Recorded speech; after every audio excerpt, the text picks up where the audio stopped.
has done a terrible job.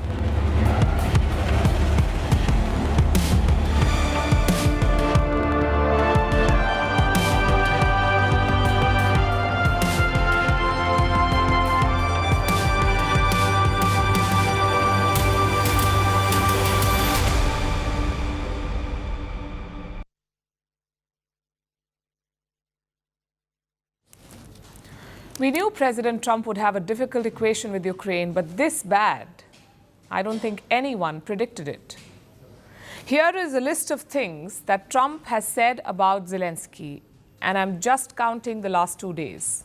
A dictator without election, a terrible leader, and a modestly successful comedian. This is not criticism. This is an all-out attack, and Zelensky will be haunted by it. Last year, he was dealing with good old Joe Biden. No criticism, no questions, no insults. But Trump is unleashing on him. He is effectively blaming Ukraine for starting the war. Listen to the contrast. This guy has to his very soul is who he says he is. It's clear who he is. He's willing to give his life for his country. And all the folks that came with him today. A dictator without elections. Zelensky better move fast or he's not going to have a country left. Got to move fast, because I love Ukraine, but Zelensky has done a terrible job. His country is shattered, and millions of people have unnecessarily died. And there's no let-up. Trump's allies and advisors are also joining in. Look at Elon Musk's post. He says Ukrainians despise Zelensky. He also pulled out an old Vogue photo shoot. Musk says Zelensky was clicking pictures while Ukrainians were getting killed. Trump's national security advisor also trained his guns. He had 2 messages for Zelensky. First, Trump is losing patience with you. And second, sign the mineral deal. Listen in. Look, President Trump is obviously very frustrated right now with President Zelensky. The fact that he hasn't come to the table. Our own Secretary of Treasury personally made the trip to offer the Ukrainians what can only be described as a historic opportunity. That is for America to co-invest with Ukraine in their minerals, in their resources, to truly grow the pie.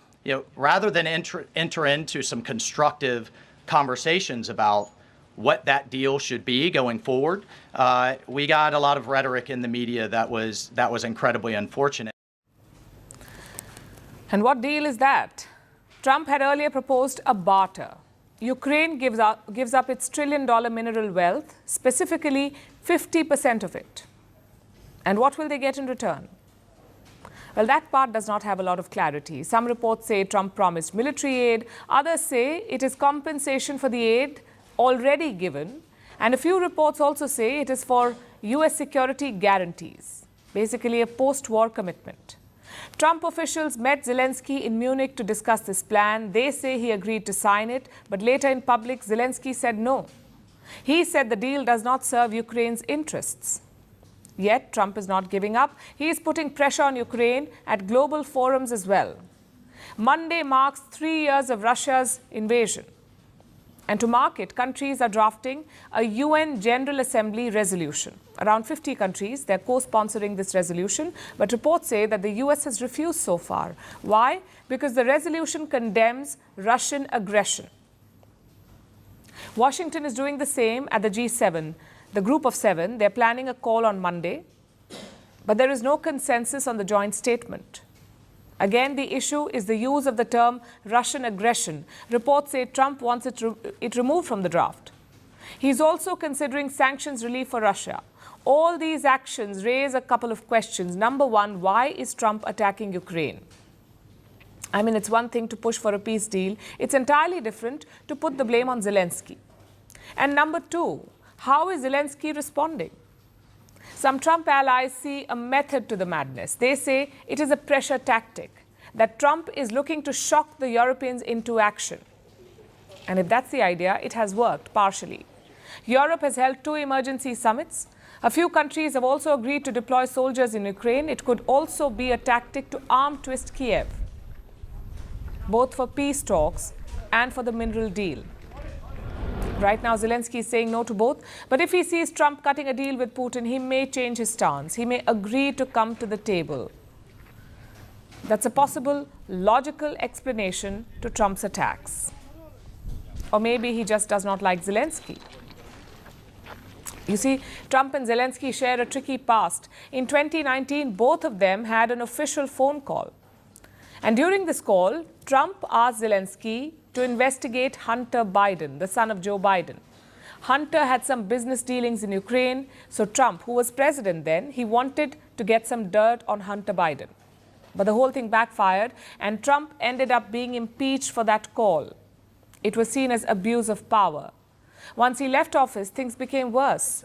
Trump kept saying that he could end the war in 24 hours. Zelensky clapped back. He said Trump does not understand the conflict. So my point is, there is enough bad blood here, certainly enough for a classic Trump revenge story. Which brings us to our second question. How is Zelensky reacting to all of this? He hosted Trump's special envoy yesterday. His name is Keith Kellogg. Zelensky and Kellogg were slated to hold a press conference, but they cancelled it at the last moment. In public, Zelensky is still hopeful, though. He says Ukraine needs strong agreements with the US. We need strong agreements with the United States, agreements that will truly work. I gave instructions to work swiftly and very sensibly. Economy and security must always go hand in hand, and the details of the agreements matter. The better they are structured, the greater the results. Now, it's not clear what Zelensky told Kellogg. Did he agree to the mineral deal? Did he offer a counter deal? Or did he reject it again? We'll know once Kellogg is back in America. But whatever happens, one thing is quite clear. Zelensky does not have a friend in the White House. In fact, he's pretty close to having an enemy. Merci beaucoup. Hi, how are you? Very well, thank you. Thank you for being here.